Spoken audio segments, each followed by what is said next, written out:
বক্তব্য দিতে পারে নাই। আমাদের প্রধান অতিথি ব্যস্ততার কারণে আমরা গরমের সমাজকল্যাণ ফোরামের পক্ষ থেকে সময় চেয়ে নিচ্ছি। এই পর্যায়ে বক্তব্য রাখবেন কেন্দ্রীয় আজকের এই অনুষ্ঠানে আমাদের প্রধান অতিথি এবং দর্শক হিসেবে আমাদের দলে জানেন সনাতনের ব্যক্তিত্ব, বিশিষ্ট রাজনীতিবিদ, সাবেক মন্ত্রী, বিএনপির ভাইস চেয়ারম্যান, জননন্দিত দলনেতা জনাব নিতা রায় চৌধুরী। জনাব নিতা রায় চৌধুরী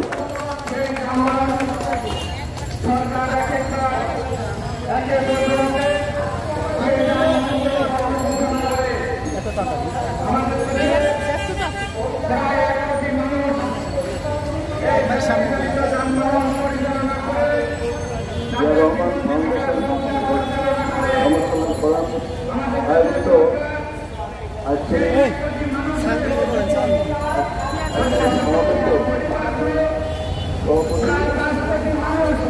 জনাব মঞ্জুর রহমান ভূঁইয়া এবং এখানে উপস্থিত আছেন আমাদের পার্টির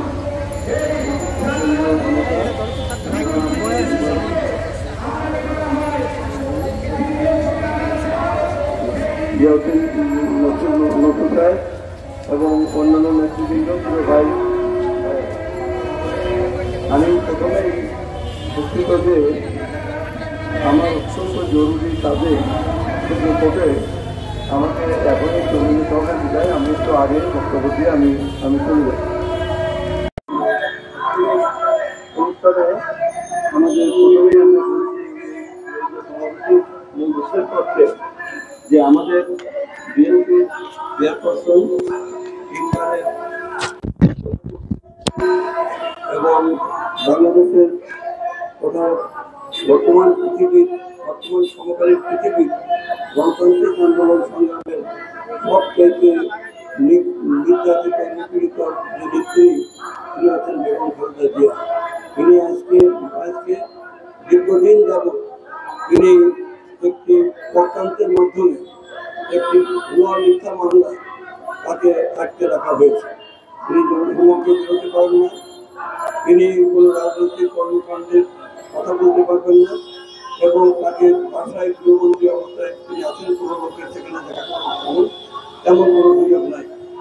এই পরিস্থিতিতে এর কারণ হচ্ছে যে দেশের বেগম খালেদা জিয়াকে যদি আটকে রাখা যায়, এই যে বর্তমান যে ফ্যাসিস্ট আওয়ামী লীগ সরকার ভোটারদের উপর নির্ভর করে যে সরকার তারা মনে করে, তাহলে তারা ক্ষমতাকে দীর্ঘস্থায়ী করতে পারবে। অন্যদিকে আমাদের ইঞ্জিনিয়ার পেশা একজন আমাদের এদের দাবিতে আজকের এই সবে ইঞ্জিনিয়ার পেশা আমাদের প্রয়াত নেতা এবং সাদেক হোসেন খোকা পেয়েছেন। পেশাক আমেরিকা ইংল্যান্ডে পড়াশোনা করেছেন এবং অত্যন্ত মেধাবী উচ্চশিক্ষণ হিসেবে আজকে পেশাক যেহেতু তিনি এই ঢাকায় গ্রাজুয়েশন করেছেন, এই ঢাকার জনমানুষের মধ্যে তার ব্যাপক জনপ্রিয়তা এবং প্রভাব রয়েছে এবং পার্টির একজন উদীয়মান তরুণ একজন সংগ্রামী নেতা, তাকেও এই মিথ্যাভাবে তাকে আটকে রাখা হয়েছে। আমরা এই সমস্ত গ্রেপ্তার এই আটকে রাখা এটা গণতান্ত্রিক রীতিনীতি বহির্ভূত এবং এর আমরা তীব্র নিন্দা করি, প্রতিবাদ জানাই এবং অবিলম্বে তাদের মুক্তির কথা বলি। দ্বিতীয় কথা হচ্ছে এদেরকে আটকে রেখে বর্তমান সরকারের কিন্তু শেষ রূপ হবে, কারণ আপনারা জানেন যে আজকে বাংলাদেশ একটি ভয়াবহ সর্বগ্রাসী অর্থনৈতিক, রাজনৈতিক, সাংস্কৃতিক সর্বক্ষেত্রে একটি সংকট উপস্থিত হয়েছে। আজকে আপনারা জানেন যে এই যে বাজেট উপস্থাপন করা হয়েছে, এই বাজেটকে যদি আপনারা ভালোভাবে তুলে দেখেন, এই বাজেটের মানে অধিকাংশ হচ্ছে বৈদেশিক ঋণ নির্ভর বাজেট। বিদেশি ঋণ যদি পাওয়া যায় তাহলে বাজেট করতে হবে, না হলে পাওয়া যাবে। দ্বিতীয়ত এই বাজেটে এই দেশের বড় মানুষ, এই দেশের মেহনতি মানুষ, এই দেশের শ্রমজীবী মানুষ, এই দেশের কৃষক সমাজ, এই দেশের মধ্যবিত্ত সাধারণ মানুষ, এদের জীবন জীবিকার দিকে লক্ষ্য না রেখে তাদের অর্থনৈতিক অবস্থার কথা বিবেচনা না করে বরং এগুলো তারা আরো বেশি সংকটের পর্যন্ত হতে পারে সেই অবস্থায় বাজেট দেওয়া হয়েছে। এই বাজেট সম্পূর্ণরূপে এই দেশের ব্যাপকভাবে দেশের জনগণের বিরুদ্ধে। এই বাজেট হচ্ছে এই দেশের যারা লোকেরা যারা লুটপাট করে কারো টাকার মানি, যারা দেশের সম্পদ দেশের টাকা বিদেশে পাচার করছে তাদেরকে উৎসাহিত করার জন্য এবং তাদের স্বার্থ রক্ষা করার জন্য এই বাজেট দেওয়া হয়েছে। অন্যদিকে আজকে আপনারা দেখেন যে সম্প্রতি দেশের আইজি পুলিশের প্রধান আজ কি ভয়াবহ দুর্নীতির যে চিত্র তারা বেরিয়ে আসছে সেটা আপনারা দেখছেন। এবং তার বিরুদ্ধে যখন জিজ্ঞাসাবাদ করার চেষ্টা করছে তখন তিনি ব্যাংক থেকে সমস্ত টাকা তুলে নিয়ে ব্যাংকে অ্যাকাউন্ট ক্লোজ করে দিয়ে তিনি সপরিবারে বিদেশে পালিয়ে গেছেন। অন্যদিকে আর একজন সেনাবাহিনী প্রধান তার যে দুর্নীতি এবং এই সমস্ত পাসপোর্ট জালিয়াতি এই সমস্ত কথা আপনি দেখতে পাচ্ছেন। তাহলে ব্যাপারটা হচ্ছে কি? ব্যাপারটা হচ্ছে যে দেশের দুটি বিশেষ প্রতিষ্ঠান সেনাবাহিনী এবং পুলিশ এই যে আইন সংস্থা রয়েছে দেশ রক্ষার দায়িত্ব যাদের, তারা যদি এভাবে এভাবে ক্ষমতা ব্যবহার করে এভাবে করে জমি দখল করে তারা বিশাল সম্পদের মালিক হয় তাহলে সেই দেশের পরিস্থিতি বুঝতে পারবে। এবং এই আজকে সরকারের ভিতরে একটা অস্থিরতা তৈরি হয়েছে। অস্থিরতা তৈরি হয়েছে সেনাবাহিনীর ভিতরে, অস্থিরতা তৈরি হয়েছে অন্যান্য আইন ভিতরে। কারণ তারা ভালো লোক, এদের মধ্যে ভালো লোক আছে, দেশপ্রেম দায়িত্ব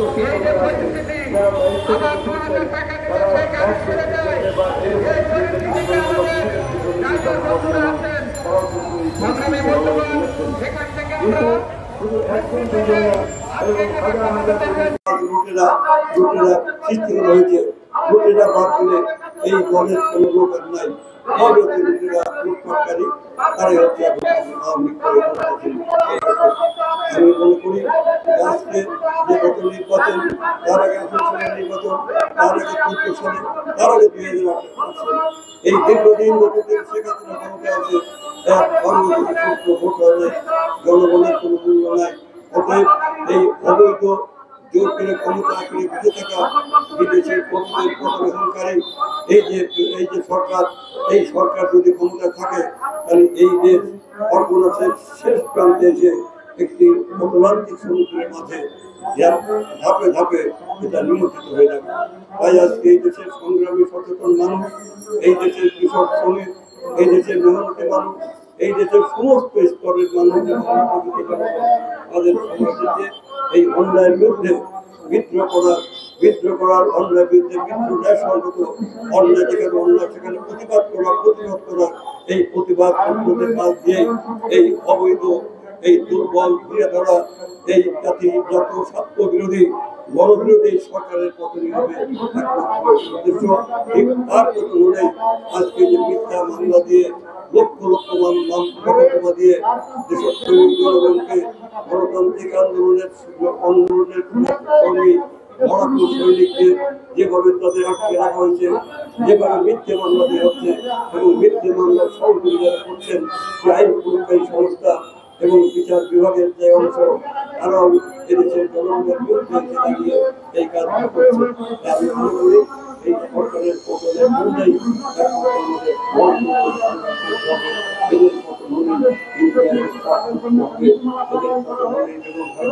হবে এবং আমি মনে করি এদের পতনের খুব একটা সময় আসবে মনে হয় না।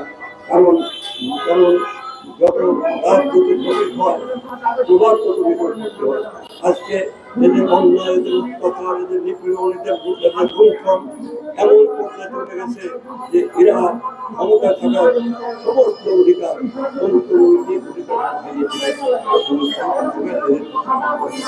এই বলে আমি আমার বক্তব্য শেষ করছি এবং আমি এখানে আপনারা আছেন অনেক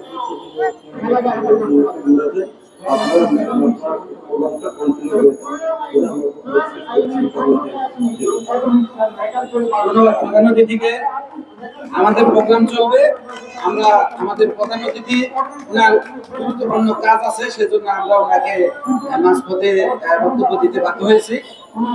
আমি জিয়া রহমান সমাজ কল্যাণ ফোরামের পক্ষ থেকে ওনাকে কৃতজ্ঞতা প্রকাশ করছি। এই পর্যায়ে আজকের এই জিয়া রহমান সমাজ কল্যাণ ফোরামের উদ্যোগে আজকের এই প্রতিবাদ সভায় বক্তব্য রাখার জন্য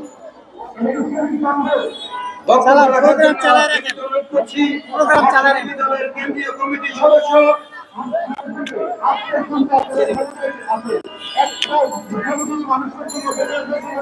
আজকে আসলে প্রথম একটা হচ্ছে সমাজের আমাদের ঢাকা থেকে যে প্রথম সেজন্য আমাদের ঢাকার বাইরে মিডিয়ার যারা আমাদের মাঝে আমাদের সাংবাদিক ভাইরা এবং আমাদের আজকে আমাদের মাঝে আমাদের বিশেষজ্ঞ গবেষণা বিষয়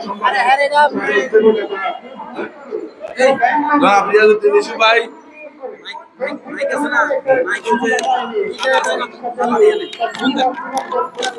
রিয়াজউদ্দিন রেশু ভাই এবং আমাদের সাবেক ছাত্র দলের ভারপ্রাপ্ত সভাপতি আজমল হক পাইলট ভাই, আমাদের কৃষক দলের ভাইস প্রেসিডেন্ট কেন্দ্রীয় কমিটির বিপি ইব্রাহিম খলিল ভাই, আমাদের মাঝে মৎস্যজীবী দলের কেন্দ্রীয় কমিটির অন্যতম সদস্য ইসলাম হোসেন সিরাজি, আমাদের মাঝে আমাদের অসংখ্য নেতৃবৃন্দ যারা আমাদের জিয়া রহমান সমাজ কল্যাণ ফোরামের ভাইস প্রেসিডেন্ট আলী মন্ডল ভাই আমাদের মাঝে উপস্থিত হয়েছেন, আমাদের মাঝে উপস্থিত হয়েছেন শামসুল জোহা ভাই ভাইস প্রেসিডেন্ট, আমাদের মাঝে উপস্থিত হয়েছেন ইঞ্জিনিয়ার সুমন যুগ্ম সাধারণ সম্পাদক জিয়া রহমান সমাজ কল্যাণ ফোরাম রিজার্ভ কেন্দ্রীয় কমিটির আজকের অনুষ্ঠানের সঞ্চালক সোহেল রানা যুগ্ম সাধারণ সম্পাদক, আমাদের ফয়েজ ভাই আমাদের কেন্দ্রীয় কমিটির স্বেচ্ছাসেবক বিষয় সম্পাদক এবং পল্টন থানা স্বেচ্ছাসেবক দলের সভাপতি প্রার্থী লিটন আমাদের মাঝে উপস্থিত হয়েছেন।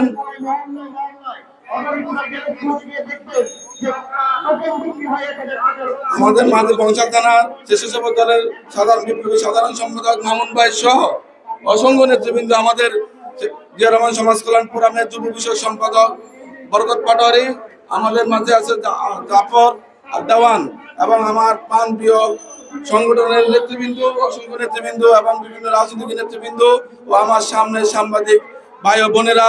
প্রথমে আমার জিয়া রহমান সমাজ কল্যাণ ফোরামের পক্ষ থেকে ও আমার ব্যক্তিগত পক্ষ থেকে সবাইকে সংগ্রামী শুভেচ্ছা অভিনন্দন। প্রিয় নেতৃবৃন্দ, বেশি কথা বলবো না, আমাদের প্রধান অতিথি যেহেতু কথা বলে গিয়েছেন, আমি একটি কথা বলি, দুই একটি কথা বলে শেষ করে দিব। আজকে আমাদের দেশটাতে বেগম খালেদা জিয়াকে আবদ্ধ করে রেখেছে কারাগারে। আসলে খালেদা জিয়াকে রাখে নাই, গণতন্ত্রের মাতাকে, যাকে গণতন্ত্রের মা হিসাবে সবাই জানে, আজকে গণতন্ত্রকে আজকে নিঃশেষ করে দিয়েছে এই স্বৈরাচার হাসিনা। আজকের জনপ্রিয় নেতাদেরকে ধরে ধরে নিয়ে আজকে জেলে পুচিয়ে পুচিয়ে মারতেছে। তার এই নীলনকশা হিসাবে সেই আমাদের সবচেয়ে জনাব তারেক রহমানের, আমাদের আগামী রাষ্ট্রনায়ক জনাব তারেক রহমানের এপিএস জনাব মিয়া নুরুদ্দিন অপু ভাই দীর্ঘদিন কারাগারে 2018 সালে অ্যারেস্ট হয়েছেন। আমরা এর তীব্র নিন্দা জানাই এবং যাকে জনতার মেয়র ঢাকা দক্ষিণের অন্যতম সদস্য ঢাকা মহানগর বিএনপি এবং ঢাকা দক্ষিণের জনতার মেয়র হিসেবে ছিলেন জনাব ইঞ্জিনিয়ার ইশরাক হোসেনকে দীর্ঘদিন কারাগারে রেখেছে আটকিয়ে। আমরা এর তীব্র নিন্দা জানাই, আমরা ওদের মুক্তি চাই এবং ওনাদের মুক্তি না হওয়া পর্যন্ত আমরা আন্দোলন চালিয়ে যাব এবং পাশাপাশি আমাদের সকল রাজবন্দীদের মুক্তি চাই। আমাদের মুক্তি না দিলে আমরা এদেশে আরেকটি প্ল্যাটফর্ম তৈরি করে এদেশের এই স্বৈরাচারী সরকারকে হটিয়ে এদেশের জনগণের ভোটারের সরকার গঠন করব। আমাদের জননেত্রী যে আহ্বান জানিয়েছেন, সেই গণতন্ত্রের আহ্বানে আমরা রাজপথে থাকব এবং জনগণে আমাদের মূল শক্তি। আমাদের জনগণ ছাড়া আমাদের কোনো শক্তি নাই, ওরা জনগণ থেকে বিচ্ছিন্ন। আমরা একটি পার্শ্ববর্তী দেশের চক্রান্ত শিকার হয়ে আজকে আমাদের এই অবস্থা। আজকে এই দেশটাকে তলাজুড়ি করে দিয়েছে, আজকে প্রত্যেকটা সেক্টরকে, প্রত্যেকটা প্রতিষ্ঠানকে আজকে তারা ধ্বংস করে দিয়েছে। তারা আজকে সারা দেশে সন্ত্রাসী লুটতরাজ করেছে, নিজেরা মাফিয়া সরকার হিসেবে ইতিমধ্যে বিশ্ববাসীর কাছে স্বীকৃত হয়েছে। এবং দেখেন কিছুদিন আগে যে স্বামী স্ত্রীর সম্পর্ক, রক্তের সম্পর্ক, তাদের শালাকে নিয়ে টুকরো টুকরো করে কাবাব খেয়েছে, 1 কেজি 2 কেজি মাংস পেয়েছে, তাদের এই অবস্থা। আজকে যদি বিএনপির কল্যাণটা করতে হতো, বিএনপির আমলে হয়তো, তারা বলতো কি তারা নাকি জঙ্গিবাদের ইস্যু দিয়ে তারা বিশ্বের মধ্যে প্রচার করত। আসলে তারাই জঙ্গিবাদ, তারা জঙ্গিবাদের মূল চালিকা শক্তি। সেই শাহেক আব্দুর রহমান, সেই তাদের দুলাভাই হয়। আজকে তারা এই দেশে জঙ্গিবাদ সৃষ্টি করেছে, আর সেই জঙ্গিবাদের আজকে বিএনপির উপরে তারা সেটা চাপিয়ে দিতে চাচ্ছে। তারা এই দেশটির কাছে পরিষ্কার হয়ে গেছে ইতিমধ্যে, তারাই জঙ্গিবাদ করে, তারাই সন্ত্রাসী করে, তারাই সকল অপকর্ম করে। আমরা ইনশাআল্লাহ আমাদের বাংলাদেশ জাতীয়বাদী দল সরকার গঠন করলে এই দেশে তাদের বিচার হবে। যেমন তাদের ইতিমধ্যে পুলিশ বাহিনীরা আমাদের শত্রু না, উনারা আমাদের ভাই।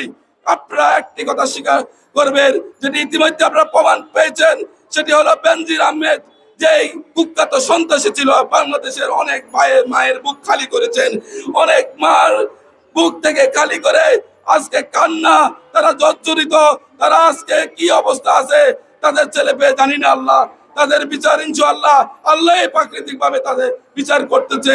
সে বেনজির আজকে দেশ থেকে আজকে সরকার তাড়িয়ে দিয়ে তাকে আজকে বাঁচিয়ে দিয়ে দিয়েছে। আজকে সেনাবাহিনীর প্রধান যে ছিল গত আজিজ আহমেদ, জেনারেল আজিজ আহমেদ একটা সন্ত্রাসী পরিবারের সন্তান। সেই সন্ত্রাসী পরিবার দিয়ে স্বৈরাচারী সরকার এবং কুখ্যাত খুনি হাসিনা তাদেরকে দিয়ে আজকে এই দেশ পরিচালিত করছে। আজকে এইভাবে একটি রাষ্ট্র চলতে পারে না, এবং এভাবে একটি রাষ্ট্র পরিচালনা হতে পারে না। আমরা সচেতন জনগণ এবং সচেতন সমাজ, বিভিন্ন সামাজিক সংগঠন এবং নিয়ে আগামী দিনে এই জিয়া রহমান সমাজ কল্যাণ ফোরামের সকল নেতৃবৃন্দ আমি নিয়ে ইনশাআল্লাহ আমাদের দেশ নায়ক জনাব তারেক রহমান এবং দেশ নেত্রী এবং গণতন্ত্রের মাথা যে আহ্বানের ডাক দিয়েছে, এই আহ্বান ততদিন পর্যন্ত আমরা আমাদের পূরণ না করতে পারবো, আমরা রাজপথে চড়া যাব না। আমরা আমাদের আন্দোলন সংগ্রাম চালিয়ে যাব এদেশের জনগণকে নিয়ে, এবং এই দেশের জনগণের যে দুঃখ দুর্দশা শহীদ প্রেসিডেন্ট জিয়া রহমান যেভাবে নিবারণ করেছে, আগামী রাষ্ট্রনায়ক জনাব তারেক রহমান দেশে ফিরে আসবে বীরের মতন, আপনাদের সকল দুঃখ দুর্দশা ইনশাআল্লাহ ফিরিয়ে দিবে। এই আশা প্রত্যাশা রেখে আমি সকল রাজবন্দীদের জনতা ইশাক সহ জনাব মিয়া নুরুদ্দিন অপু ভাই সহ দেশনেত্রী বেগম খালেদা জিয়া সহ সকল রাজবন্দীর মুক্তির দাবি করে আমি আজকের মতন আমার এই প্রোগ্রাম এখানে সমাপ্তি ঘোষণা দিচ্ছি। সবাইকে ধন্যবাদ। আবার দেখা হবে, কথা হবে রাজপথে। এবারে আমি আমার বক্তব্য শেষ করছি। জিয়া রহমান সমাজ কল্যাণ ফোরাম জিন্দাবাদ। আসসালামু আলাইকুম। আজকের প্রোগ্রাম এখানে